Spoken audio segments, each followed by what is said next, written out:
Pourquoi cet homme est né comme ça? Ils attendaient la réponse de Jésus, que Jésus leur dise, cet homme est né dans la malédiction. Jésus les regarde. Alors, ils complètent leur question. Ils disent à Jésus, qui a péché? Qui a péché? Est-ce que c'est son père? Est-ce que c'est sa mère? Ou c'est lui-même? Quelle méchanceté! Quelqu'un qui est né aveugle, quand est-ce qu'il a commencé à pécher? Il aurait commencé à pécher dans le ventre de sa mère. Regardez comment le monde peut être méchant. À quel point le monde peut considérer la situation dans laquelle tu es, la situation compliquée que tu traverses, au lieu de compatir à ton malheur. Mais eux, ils cherchent la cause, une cause négative. Ils supposent que cet homme, il commettait des péchés dans le ventre de sa mère. Que pouvons-nous dire?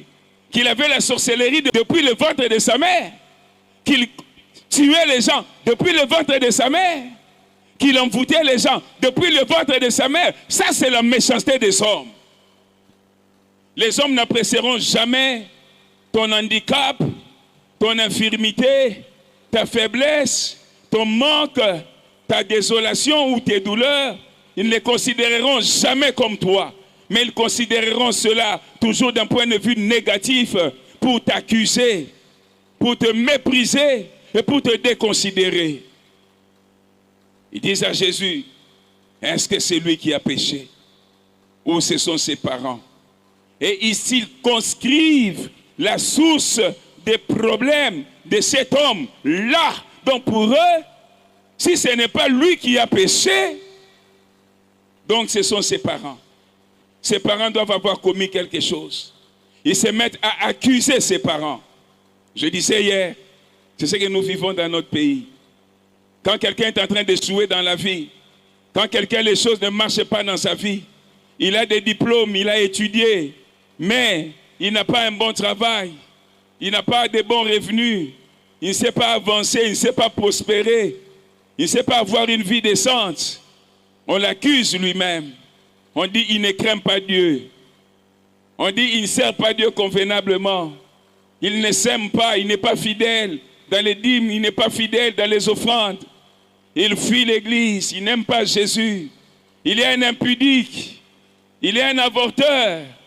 Elle a fait des avortements, voilà pourquoi elle ne sait pas avoir d'enfants. Le monde est là pour accuser. Le monde est là pour diffamer. Quelle diffamation! On diffame quelqu'un qui est né aveugle parce qu'ils étaient religieux. Souvent, nous souffrons de la part des religieux. Aujourd'hui, il y a des gens qui n'aiment pas prier à cause des religieux, à cause de ceux qui se disent chrétiens. Alors on méprise les autres. On les empêche de venir à Jésus, alors que Jésus est venu pour tout le monde. Je vois cet homme dans sa cécité, mais les gens en train de critiquer. Les gens en train d'essayer de connaître la source de sa cécité. On le considérait comme un rejeté, un méprisé, un marginal. Mais Jésus les regarde. Oh, Jésus est bon. C'est lui qui connaît les choses cachées dans les vies de chacun de nous. Jésus les regarde. Il dit, cet homme, son cas, ce n'est pas que lui ait péché. C'est impossible qu'il pêche dans le ventre de sa mère.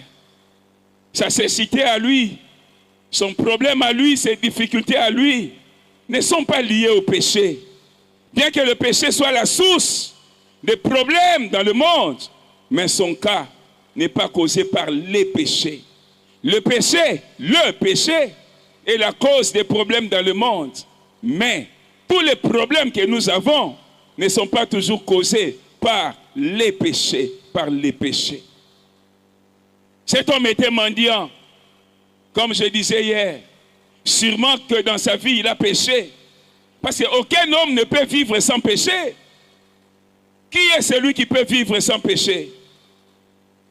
Il a péché aussi, d'une façon ou d'une autre, dans sa condition. Mais Jésus dit, s'il est mendiant, ce n'est pas parce qu'il est un pécheur. Ce n'est pas lié au péché. Je voudrais dire à quelqu'un ce soir, comme je disais hier, Je n'encourage pas le péché. Mais je voudrais te dire qu'il ne faut pas lier toute chose, toute situation, tout problème au péché. Non, non, non. Il y a des gens qui sont réservés par Dieu. Il y a des cas spéciaux que Dieu lui-même s'est réservé pour lui-même, pour qu'il puisse les traiter. Et si tu es dans ces cas-là, personne ne pourra faire quelque chose pour toi. Est-ce qu'il y a quelqu'un qui me suit là?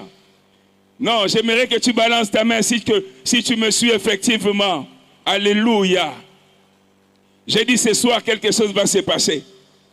Oui, j'ai dit ce soir, quelque chose va se passer.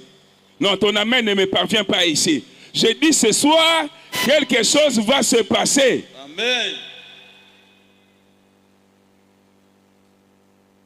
Cet homme était un cas que Dieu au ciel s'est réservé.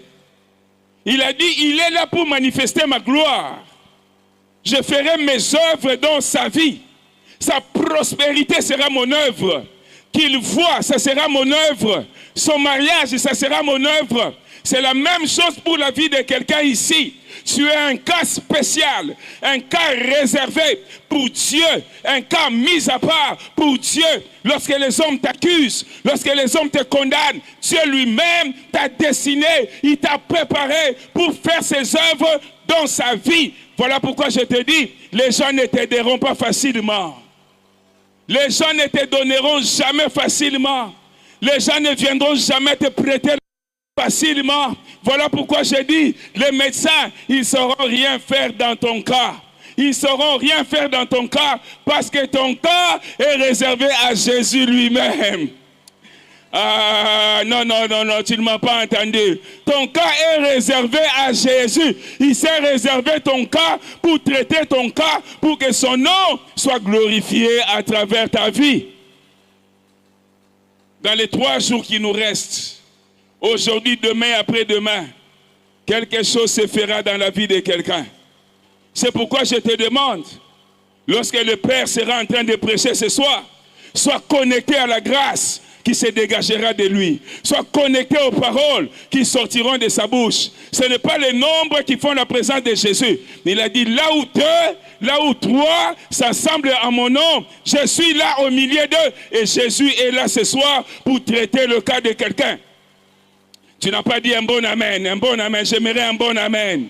J'aimerais que ton amen arrive ici. Si tu crois que ton cas, c'est le cas réservé à Jésus, lève-toi et dis amen 3 fois. Lève-toi et dis amen 3 fois.